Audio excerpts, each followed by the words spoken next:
Welcome to our Cambridge edition of our Cambridge, England Valuation Lab chat series. This is our dockside series, mostly because it's not winter and it is summer, though in Minnesota quite a bit of summer. So nice, other than the rain, it's very nice here. You know, the temperature is very, very pleasant.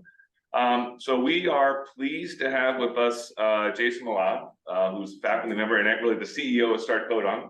We'll get in, and you can introduce yourself a little bit, and I know Tom Gunderson, my co-host, will get into lots of questions in a second.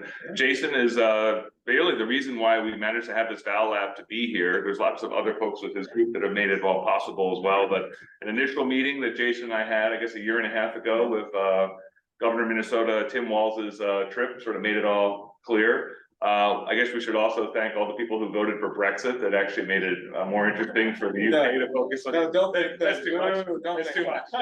That's too much. That's too much. Yeah. Should have kept that for off the record. So for those who know our tradition, we record this live for the first 30 minutes, and then we go off the record for the next 30 minutes. So for those of you that are coming in from around the globe, we just have a few of them. You know, you get to ask them questions. We're also, after Tom and I go for some questions, we're going to open it up to the folks that are here at the McCrum Theater at Corpus Christi College at the University of Cambridge. People are appropriately equipped with their jackets that are there, and we'll take it from there. So Tom, I hand over the baton to you to kick us off. All right, thanks, Steve, and thanks everybody for showing up here, and particularly Jason for all that you've been doing. This is a fascinating concept that I haven't run into exactly like the way you're doing it at Cambridge. So could you kind of give us, to start things off, just give us a thumbnail of Start Codon and how Start Codon started and what you're doing today? Definitely. So we like to say that Start Codon, the name, how many of you know what a Start Codon is? I was going to say, if my colleagues didn't raise their hands, I'd be worried. But we've done a good job of onboarding people into the team. So a Start Codon is a molecular biology term. So basically, it's how you translate from messenger RNA into protein. It's proteins, thousands of different proteins from multiple thousands of different RNA, help control what we do in life. But it's about translation. So when we were coming up with the name, we were thinking we want to translate innovation into the clinic, innovation into commercial success. So what better way to translate than via the start of the Start Codon, especially because we're at the very beginning of the journey when it comes to setting up a therapeutic, diagnostic, digital health, or med tech company. Bring your innovations to us. We'll give you the guidance, the capital, the access to our networks, the support with your R&D activities, etc., partnerships, you name it, that you need to have a solid start, and then help you translate your innovations into the clinic faster. So Start Codon began as an initiative from many in this Cambridge ecosystem, representatives from Roche, from Cambridge Innovation Capital, which is the VC arm locally, the Babraham Research Campus, who I believe the students visited last week, all coming together and saying, this is an opportunity for us to take our various strengths, pool them together, and then leverage that to help companies from across the UK. And that's how we began. We've been going for about 4 years now, 24 companies that we've invested in, and one of them had to wind up, but that's the nature of the beast. The others have gone on to secure follow-on financing, and hopefully we'll be getting some products at the clinic within the next decade or so. It's pretty impressive. I mean, there's a lots of times when people sort of think of this as an accelerator to a certain extent, but you're more than that, right? You're basically it's a full package. I mean, essentially, you're picking them, you're moving them, and you're investing them all at the same time, basically. Definitely, we consider ourselves to be venture builders for that reason, because it denotes starting from scratch. A lot of accelerators, there's something like 1,800 accelerators in the UK alone. And there was a really interesting study that was done a few years ago by a group called Bohurst, I think in 2019. And I always like to cite it because it showed that companies that have gone through an accelerator program, if they have the right corporate sponsorship and the right team, they do better in terms of they raise more capital, they raise it faster.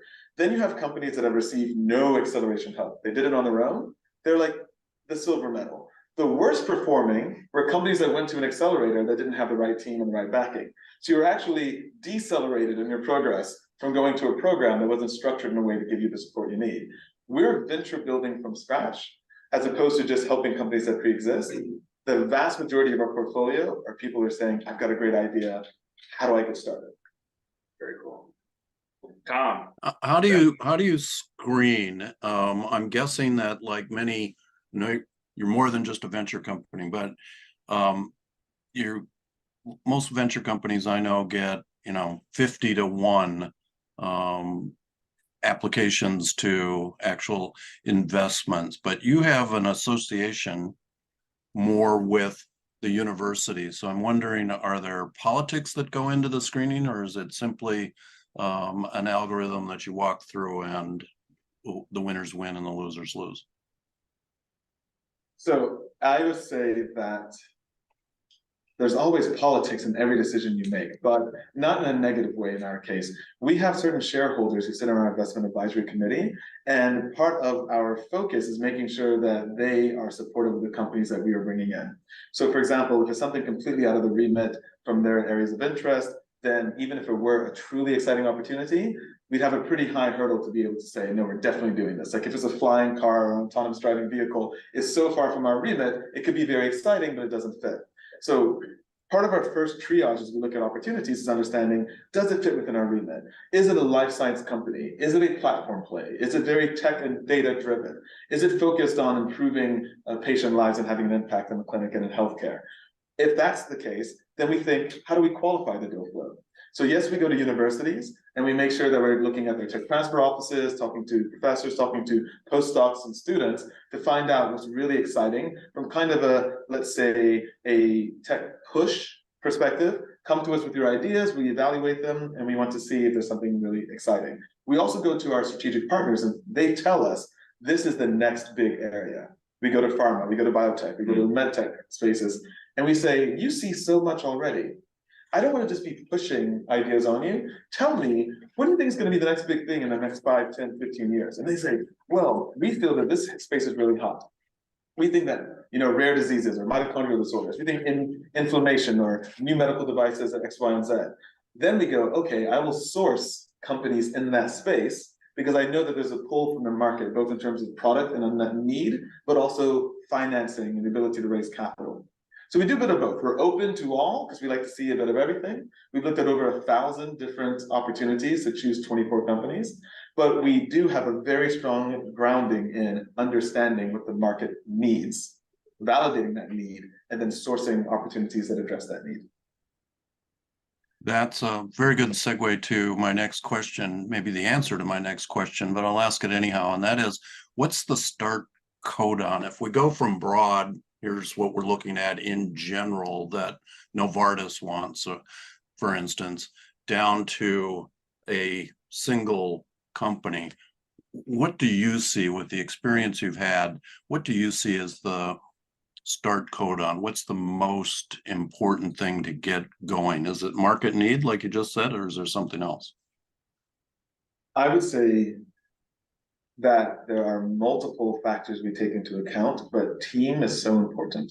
When you're pre-seed, even if you have a history of data that's been generated in a laboratory, in 25% of our companies, it's been individuals without any background IP or anything to license in. So we're open to both. 75% university spin-outs, 25% individuals, a man and a woman and their dog with a great idea. We say the commonality between the two is that there are excellent team members and people we back. Because fundamentally, if you look at the statistics, a significant portion of the IP that's brought into early stage companies isn't the IP that they ultimately bring to market.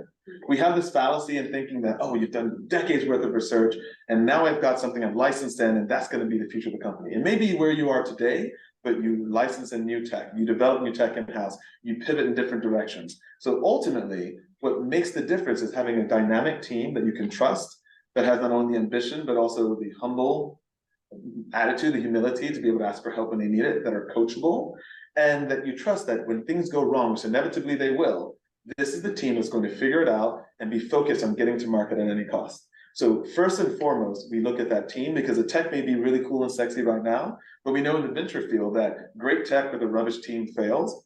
An amazing team with rubbish tech, they'll figure it out. So if you always bet on the team, then the rest will sort itself out. You have to have the tech though, too. Oh, you have to have the tech. Don't get me wrong. Don't get me wrong. The tech is important.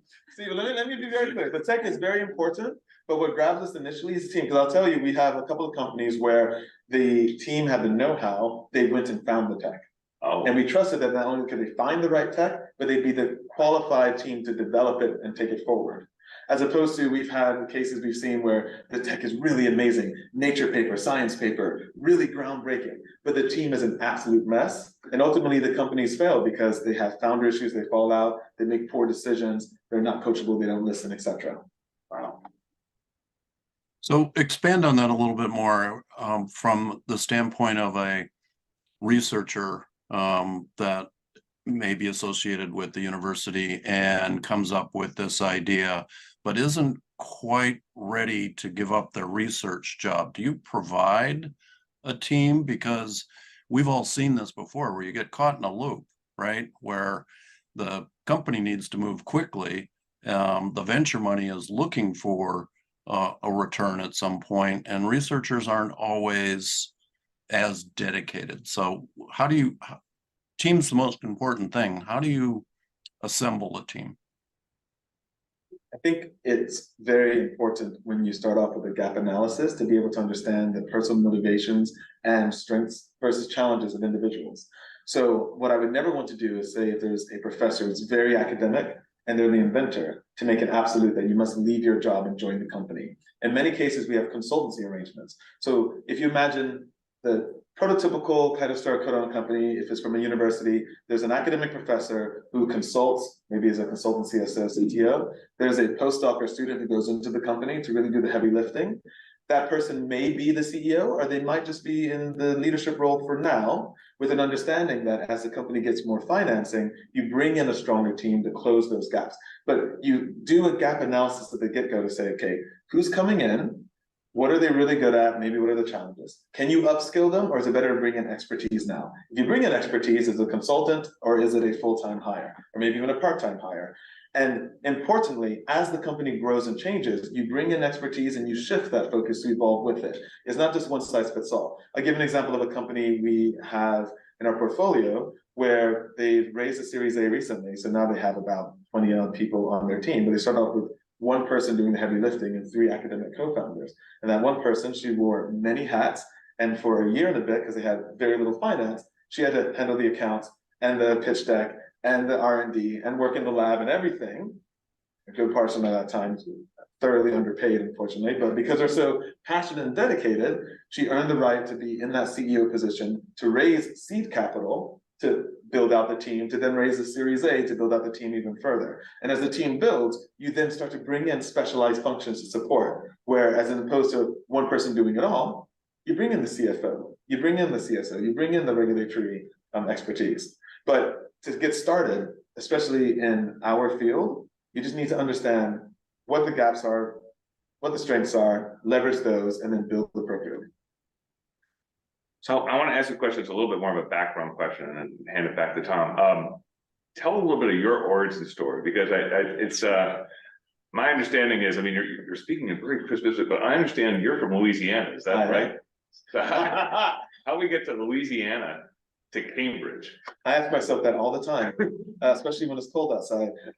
So my parents came from the Caribbean, and my father and mother met in Ohio State, where they were both doing their graduate degrees. My mother was getting a master's in social work. My dad was getting an animal genetics PhD. He decided he wanted to work at historically Black university, so they moved to Louisiana. My mother had very strong views about that, but she's like, I'm here for it, let's do it.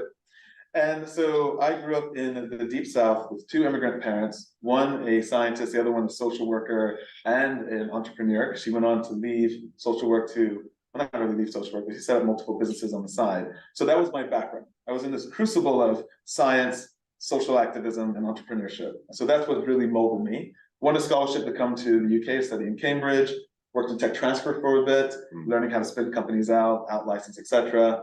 Then moved into biotech. Was in my own biotech for a while. Was employee number 3 and got promoted eventually up to CEO. Led a couple of successful fundraisers, and then was approached with the opportunity to set up Start Codon with my co-founder Dan, and thought this will be great because then I can see it at every angle. Researcher as a PhD, then working in tech transfer, then working in a biotech, and now on the investment side. So we're in Cambridge. What makes this is what I've learned in terms of just working with you and other things, like this is sort of a different type of university environment when it comes to the intellectual property aspect of it. So tell me if I'm getting this right, because it's different than my understanding of Minnesota and many other schools in the US. So Cambridge, it seems, is willing to just let the inventors have their IP. They're not actually, maybe we should take this off the record. They're nuances. Right, Yeah. but it seems like there's more freedom there, whereas like historically, most universities, at least for the last 40, 50 years, most US universities are like, there's a tech transfer office to more or less say like, no, whatever you make here, we own it. Not quite the same way that's in a pharmaceutical company, but pretty close to that. So, but I guess, tell me if this is right. My understanding, Cambridge realized there was so much innovation here, they figured it's just better to let 1,000 flowers flourish and we'll see what happens. Versus just managing or almost micromanaging it down. So there's a large organization I used to work for called Cambridge Enterprise, which is the tech transfer office for Cambridge. And the IP policy for the university is very permissive in the sense that if you're a student, your IP belongs to you. If you are employed under the support of, let's say, a funding agency like the Wellcome Trust or the Medical Research Council, typically the IP belongs to the university. However, you can ask for a handback agreement, which means that the university has to give you the IP to do with it as you see fit. There'll be a bit of remuneration for that, maybe small royalties, maybe a bit of equity, who knows, it depends on the case. But there is a lot more freedom, to your point, to be able to do what you like with your technology and with your ideas. And given that Cambridge is very bottom up, it's very different from Oxford. Oxford tends to be more top down. There tends to be a lot more control, like, their organizations have a lot of that classic view of this belongs to us and we're going to be there for every opportunity. Cambridge is just thousands of individual cats. And if you know how herding cats is difficult, I love that expression. I learned it when I came here, herding cats. You can bring them to you, open the can of tuna and they come follow you and then you draw them in, but you cannot push them. So people in Cambridge will not be pushed. You just have to give them the freedom to do what they want and be there to support them. And that's the way the ecosystem works. Do you think what you're doing with Start Codon would work in other locations as easily as it does in the Cambridge ecosystem, or is this a special spot for it? I think it's a great place for us to start, but one of the ambitions we have is that we can take Start Codon nationally, internationally. So we already, though we're based in Cambridge, we focus on any UK-based company. We have one company where the founder came from Singapore to Cambridge to participate in our program, and she's phenomenal. But there is a world in which we maybe set up shop in Minnesota. Maybe we set up shop in Singapore directly, or maybe we set up shop in Lagos. We have some connections in Africa we're looking into. So there's a world where we think we can take the model and kind of franchise and replicate it out, tweak it so that it's suited to the ecosystem. But I feel that what we do here can be replicated. Cambridge is a special place, but it's not the only or the end all and be all. It's where we've got our start, but we can actually expand out and to make sure those different geographies are connected. Like, why not leverage what we have in Cambridge to connect over to Minnesota, to connect over to Singapore, to connect over to wherever in the world, and make sure that you democratize access to what we provide in terms of support. Yeah, that was my next question, actually. So I find that interesting, but Jason, let me repeat back your words on team being the most important thing. If you were to expand or replicate this somewhere else, how would you go about making sure you had the right team in Israel or the United States or Singapore? Very good question. The same way we go about trying to find the right teams for our companies, you have to make sure you understand what your culture is you're trying to build, understand what the criteria are in terms of how you have a complementary team that works together, and then also understand the local culture. Because we've learned this firsthand, even within the UK, the culture in Cambridge, the Golden Triangle versus up north, south, east, west, can be very different. So you need people who speak the cultural language, not even just the actual language, but the cultural language as well. And pulling that together, you hire a team that you coach, you work with closely, and guess what? If they're not the right people, you get rid of them quickly. That's the best way to do it. So yes, there's an idea of what looks good on paper, but it's only through actions and working together that you figure out it's the right fit. And if it's not, you make sure that you have a structure and a framework that those people can be moved on to roles that better suit them. And then you focus on finding the right people and trying again. We won't get it right the first time. That's life. But you've got to be able to make sure that you have the system in place and the intent. and always be striving towards that ideal of like, this is the culture we're trying to establish, here's what we're trying to accomplish in the venture space, and never lose sight of that. So I guess one thought, I guess, it's always been perplexing me is that this culture of entrepreneurship, as it's been with your firm, but is it? I'm just thinking more of the UK history, because this is like my 38th year of like coming over to the UK and engaging, and we have the same issue where we do this in Stockholm. We've done it in Palo Alto, and that's obvious because Palo Alto is just explosive, all this stuff all over the time. But has there always been this culture, you would say, of entrepreneurship that's been focused this way here? I mean, I know it not always been, but I mean, is it seem to have risen more recently, would you say, in the UK than before? Definitely rising. Okay. I could tell you when I first came here in 2004, so I've been here nearly 20 years, is a very different culture of entrepreneurialism. I think that to be entrepreneurial, you've got to be risk embracing. You need to be quite radical in your thinking. You've got to be a bit brash. And that doesn't necessarily naturally come to everybody. Mm-hmm. And if you have a culture of more, let's say, self-deprecating humor, of more humility, of more kind of pragmatism, then you have a venture community who's a bit risk averse as well. You end up in a weird mix where a lot of great science, a lot of foundational innovations occur, and then people think, maybe I'm not supportive, or maybe I shouldn't think too big, maybe I shouldn't be too ambitious. I don't know, I might fail. There's a lot of risk.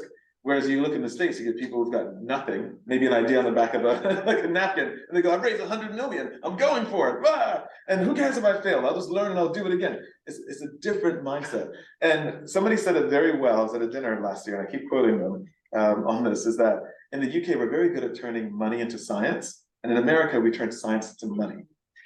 Very different attitude. But what that means is you cut out all the bull, I'll curse because this is recorded. You cut out all the bull when you see companies in the UK. What you see is what you get. People don't tend to oversell. Mm-hmm. They tend to have very solid science. And if there's a problem, they tell you about it. Whereas in the States, I think we tend to be quite bombastic and big on the marketing piece, but don't necessarily have always a substance to back it up. Mm-hmm. So you see a lot of US companies that come to the UK and they say, I've raised 150 million and now I have to deliver for my shareholders. Can I buy some UK companies at cheap? And the biggest change I've seen in the UK is that now from a government support, individual support, people say, hold on a second, we're not selling out too soon. We want to build and grow our companies here. Now you're going to help us do it rather than gobble us up. That's been the biggest change I've seen in the last 20 years. Yeah, that makes a lot of sense. And it also seems like, because we saw with the Babraham too, like there's lots of great ideas that are coming along, but they're also, it's clear they need capital to kind of go there. And to the extent that that recognition is there to kind of pool those resources together to kind of get it to grow. Because I remember just pointing out sometimes when I sort of think about history of technology, like there's lots of cool stuff that came from the UK that you wouldn't think came from the UK, like television. You know, Yes. The first TV is here, Yeah. basically. The internet. Exactly. You know, a lot of stuff, and yet, you know, there's the US is sort of associated with because that's where the capital came. Yeah. Kind of push it out into the market more broadly. But I think you're right. It's the capital as well as that kind of aggressive commercial mindset. Right. Because something I find interesting, I've got 2 young children now. When I was their age, I did a report on this once, everything is so competitive back home in the States. We were doing science fairs and social studies fairs from elementary school, and you had to do your project and present it and say, I'm gonna win a star, you know, a gold medal, because I've got the best project. I'm running for public office in my school, like I'm gonna be president of my 5th grade class, which I was, I don't think, but that, you know, you're constantly being pushed with these ideas. Here it's a bit more like, oh, you know, study as you go. So I find that you've got to have that cultural shift to take the technology. So even if the capital, when it does flow into the UK, you've got to have the right mindset and the ambition and that risk embracing attitude to take it forward. Mm-hmm. Tom. I'm gonna go into my educate Tom kind of question. In Minnesota particularly, we're device centric, and it's getting harder and harder for the startups. There's been a lot of device innovation, but if a startup team had a better idea for a knee replacement or a hip replacement or a aortic valve, pacemaker, defibrillator, stent, whatever, there's just not room for that. And the larger companies have sort of dominated. You have a high proportion of biotech and pharma in your portfolio, is it still a startup environment where a couple of, a man, a woman, and a dog can actually get things going to a point where maybe not commercialization, but acquisition by one of the pharma companies? Yes, I think you have to keep in mind two things. You have to think about if acquisition is your play. Let's forget the public markets because they're a mess at the moment. If acquisition is your play, talk to those potential customers early, because fundamentally you're positioning yourself as a product that they will buy. That's what it is. Most people think I have a company, I'm selling products. Your company is the product and your customer are the potential acquirers. What they want to see and what they actually feel as a need that you are going to fulfill is very different from what an investor per se wants and needs and their kind of stake. And you need to understand how to balance those two and address both of them equally, because we've seen many companies where they might be addressing what a potential acquirer might want to see, but it's not an investable prospect from a VC perspective because they're looking for unicorns or looking for whatever they may be, and vice versa. So you've got to be able to straddle both worlds and engage with those stakeholders early. I always say you should be thinking 2 steps ahead when it comes to fundraise, as well as engaging with potential acquirers. So what that means is, if you're raising seed capital now, you should be talking to Series A investors. Because the Series A investors will say, well, I can't guarantee that I'll back you, but what I want to see you accomplish is X, Y, and Z. Then you go back to your seed capital investors and say, well, I spoke to the Series A people, and they told me if I do X, Y, and Z, they'll invest. So I'm raising seed capital to accomplish X, Y, and Z, so I can go back to the Series A investors. Same thing goes for acquisition. If you're in the medical devices space and you're talking to a Medtronic or a Boston Scientific or whomever, upfront, you'll be able to say, here are the things that they're looking for, here are the things that they want to see me accomplish, then go back to your investors and say, I've got a path to acquisition that's pretty clear as anything can be. I'm raising funds to do exactly that. You're engineering the outcome that you want to have. You're not just hoping that someday somebody will find you attractive or thinking, oh, I can't do an IPO, maybe somebody will buy me. You've got to be purposeful from day one. Tom, I'll let you have the last word to close out our half hour. I have a long one, so I don't want to be the last one. We'll go over the 30 minutes. I'll ask it when we go off the record. I have one too. So let's cut it now and move to off the record. Those people that are, sorry, all you recording people, you should have shown up. Snooze, you lose, or at least it's a great way to end the call. Always exactly. Show up. Yeah, exactly. Be present. So, well, anyway, officially, thank you, Jason, for coming in for this chat. We look forward to doing this program again, and probably to see how the whole ecosystem keeps on evolving here. This is just utterly fascinating. Thanks again for your hospitality and your group. For the record, Em, who's not here, and then Helen and Jessica Help. Thank you for making this all happen, and we're sorry you're not here in person, and Julie for standing in. So, for the record.